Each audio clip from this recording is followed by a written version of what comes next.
જામનગરના નાયબ કાર્યપાલક ઇજનેરના લોકરમાંથી 88,72,000ના દાગીના મળ્યા। નાયબ કાર્યપાલક ઇજનેર ડીઆર પટેલ સામે એસીબીએ 17% અપ્રમાણસર મિલકતની ફરિયાદ દાખલ કરી હતી।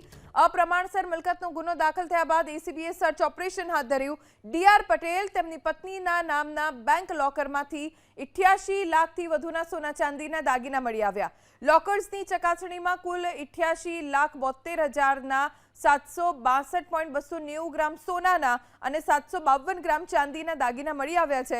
નાયબ કાર્યપાલક ઇજનેર દ્વારા મુકાયેલી આગોતરા જામીન અરજીની આજે સુનાવણી હાથ ધરવામાં આવશે। વધુ જાણકારી અમારા સંવાદદાતા હારૂન નાગોરી પાસેથી પ્રાપ્ત કરીશું। હારૂન, એસીબીના સર્ચમાં કઈ કઈ વાતોનો ખુલાસો થયો છે? વિસનગર નાયબ કાર્યપાલક ઇજનેર સામે અપ્રમાણસર મિલકતને લઈને એસીબી તપાસ શરૂ કરી છે। તે પહેલા પણ ક્યાંક ને ક્યાંક સમગ્ર જે તપાસ હતી તેને લઈને પોલીસ ફરિયાદ પણ દાખલ થઈ હતી। હવે નાયબ કાર્યપાલક ઇજનેર ડીઆર પટેલના પત્નીના નામનું જે લોકર હતું તેનું સર્ચ ઓપરેશન કરવામાં આવ્યું હતું, જેમાંથી 88 લાખ કરતા વધુના સોના ચાંદીના દાગીના મળી આવ્યા છે। લોકરની ચકાસણીમાં આ સમગ્ર સોનાના દાગીના મળી આવ્યા છે। ત્યારબાદ સમગ્ર મામલે તપાસનો ધમધમાટ શરૂ છે।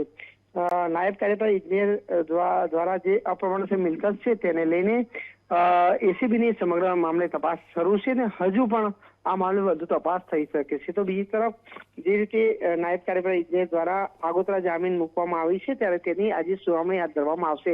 જોવાનું એ રહ્યું કે હજુ કેટલા પ્રમાણમાં અપ્રમાણસર મિલકત મળી આવે છે। હાલ સમગ્ર મામલે એસીબીની તપાસ શરૂ છે। જી